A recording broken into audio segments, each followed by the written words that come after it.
दोस्तों welcome back to my YouTube channel. दोस्तों बात करेंगे हम बीपीएससी टीआरई 3.0 री एग्जाम अपडेट को लेकर के। जैसा कि आपको पता है कि बीपीएससी टीआरई 3.0 का री एग्जाम 19 जुलाई से लगा करके 22 जुलाई के बीच आपका टीआरई 3.0 का री एग्जाम कराया गया था।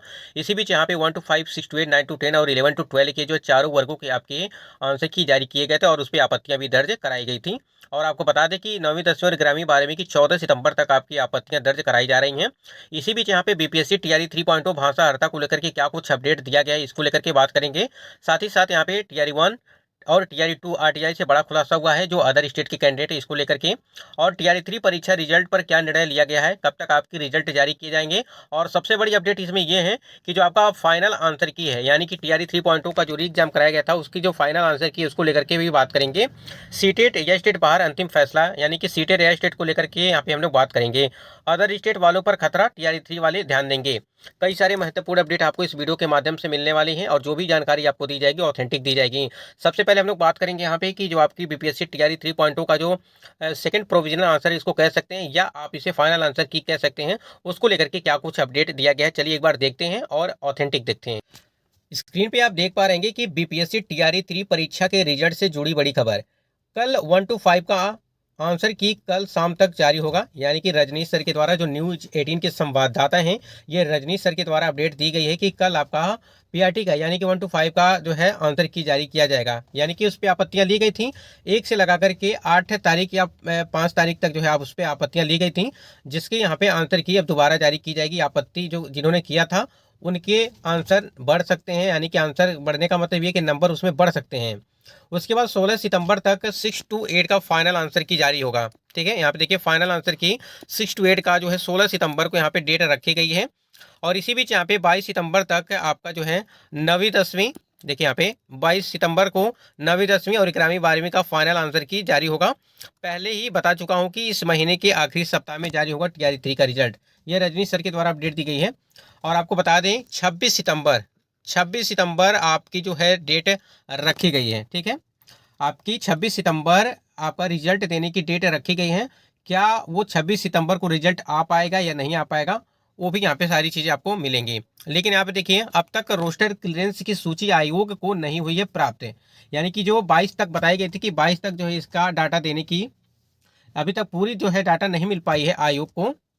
और शिक्षा विभाग की जो सहमतियां नहीं बन पाई हैं उसमें कि अभी कई जिलों से जो है आपके जो सूचियां हैं वो प्राप्त नहीं हुई हैं। तो यहाँ पे आपको देखिए आपका 1 to 5 का कल पीआरटी का आपका जो फाइनल आंसर की जारी किया जाएगा। उसके बाद 16 सितंबर को आपका 6 to 8 का, उसके बाद 22 सितंबर को 9वीं 10वीं और 11वीं 12वीं का जो है आपका आंसर की जारी किया जाएगा, जिसपे आपत्तियां दर्ज कराई गई थी। आपको बता दें कि 14 सितंबर तक आपकी जो है वो आपत्तियां ली जा रही हैं और आपत्तियां ली जा रही हैं वो आपका 14 तारीख तक ली जा रही हैं। और आप देख रहे हैं कि 22 सितंबर को इसका जो है फाइनल आंसर की जारी किया जाएगा।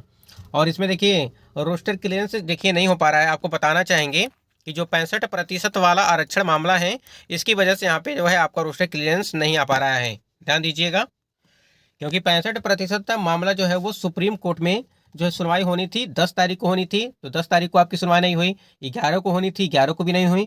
12 को होनी थी, 12 को भी नहीं हुई। अब जो है आपकी अगली डेट कब आएगी वो सुप्रीम कोर्ट जो है निर्णय वहाँ पे लेगा। यानी कि उसकी अगली डेट कब तक आएगी वो सुप्रीम कोर्ट के द्वारा ही तय की जाएगी। लेकिन 3 दिनों तक आपकी कोई भी इसके बारे में कोई भी सुनवाई नहीं हुई। ठीक है, तो इस चीज़ को ध्यान दीजिएगा, जिसकी वजह से आपके रोस्टर क्लियरेंस नहीं हो सकता है। लेकिन पटना हाई कोर्ट के द्वारा ये चीज़ें बताई गई थी, ये फैसला लिया गया था कि 50% आरक्षण ही लागू किया जाएगा। और उसको देखते हुए बिहार सरकार ने जो है सुप्रीम कोर्ट में इसके लिए याचिका दायर की थी और इसकी जो है सुनवाई के लिए यहाँ पे डेट निर्धारित किया गया था 10 सितंबर। तो 10 सितंबर, 11 सितंबर और 12 सितंबर तीनों दिन आपकी कोई भी सुनवाई नहीं हुई है। अब अगली डेट कब लगेगी वो जब अपडेट मिलेगी आपको हम बता देंगे। बाकी चैनल से जुड़े रहेंगे तो सारी जानकारी आपको प्राप्त होगी। बाकी यहाँ पे बीपीएससी टीआरई 3 भाषा अर्हता को लेकर के काफ़ी ज़्यादा कन्फ्यूजन बना हुआ है कैंडिडेट को। क्योंकि देखिए टीआरई 1 और टीआरई 2 में जो अलग अलग चीज़ें रखें, टीआरई 1 में आपकी भाषा अर्हता लागू की गई थी लेकिन टीआरई 2 में उसको शून्य कर दिया गया था। तो वही चीज़ें माना जा रहा है कि क्या टीआरई 3 में भी इसको जो है शून्य कर दिया जाएगा या इसको जो है लागू किया जाएगा। आपको बता दें अगर यहाँ पे देखिए परीक्षा आपने लिया है तो उसको भी इसमें लागू करना चाहिए। कहने का मतलब ये है कि अभ्यर्थियों ने उस पर भी समय दिया है तो उसके भी जो है मार्क्स ऐड होने चाहिए। मार्क्स ऐड होने का मतलब ये है कि 30 नंबर यानी कि जो 30 नंबर का आपका था भाषा रहा था उसमें आपके जो है अगर जिनका भी 9 नंबर आता है कैंडिडेट का वो तो क्वालिफाई होंगे, और जो जिनका 9 नंबर नहीं आता है तो वो डिसक्वालीफाई होंगे। तो ऐसे कैंडिडेट को बाहर होना चाहिए, यही यहाँ पे कैंडिडेट की भी मांग है। और जो उन्होंने समय दिया है वहाँ पे ध्यान दीजिएगा, जो परीक्षा के टाइम पे उन्होंने समय दिया है उसको देखते हुए अभ्यर्थियों की मांग यही है कि भाषा अर्हता को भी जो है जोड़ करके वो सारी चीज़ें होती रहे, यानी कि उसको शून्य न किया जाए। तो वही चीज़ें हैं, अगर इसको शून्य नहीं करना था, यानी कि अगर टीआरई 3 में इसको शून्य कर दिया जाता तो उसका कोई भी मतलब नहीं है कि आप पेपर यानी कि उसको 30 नंबर को रख करके, वैसे भी आप 120 का ही पेपर बनाइए जिस पे कट ऑफ आपको पता है कि 120 पे ही बनती हैं। तो वही चीज़ें हैं कि आप इसे हटा दीजिए बिल्कुल, तो उसका जिक्र कहीं भी नहीं होना चाहिए। अगर यहाँ पे आप जिक्र कर रहे हैं तो उसको भी देखना पड़ेगा। और वैसे भी फर्जी शिक्षक काफ़ी ज़्यादा जो है भाषा में फेल हुए हैं, फिर भी वो नौकरी कर रहे हैं। क्यों कर रहे हैं? क्योंकि भाषा अर्हता को जो है टीआरई 2 में उसको शून्य कर दिया गया था, इस वजह से वो फेल होते हुए भी उनकी नौकरी चल रही है, यानी कि वो शून्य होने की वजह से उनको काफ़ी ज़्यादा फायदा यानी कि लाभ मिला है।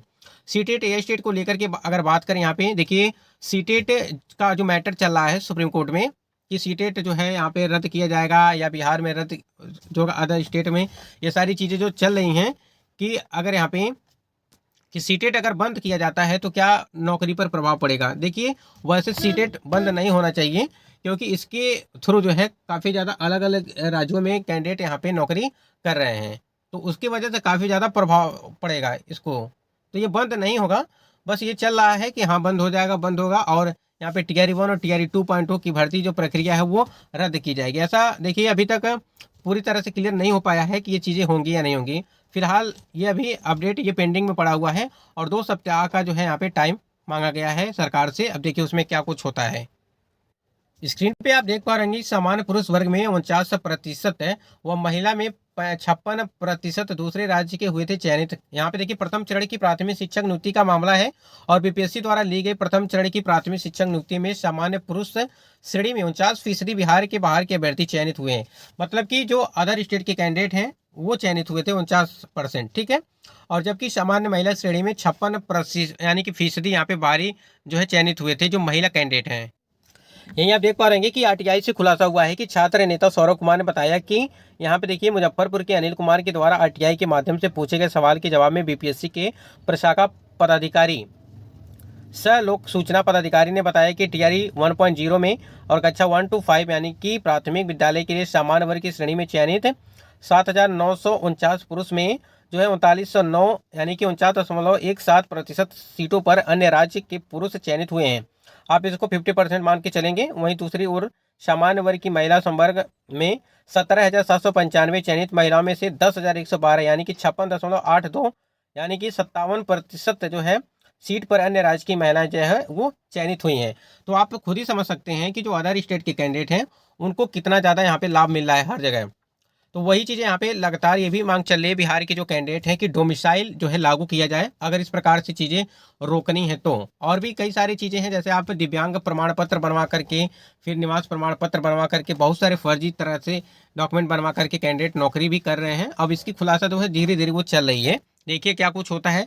जिनका भी देखिए फर्जी तरीके से अगर हुए होंगे तो उनको आज नहीं तो कल उनको बाहर होना ही है।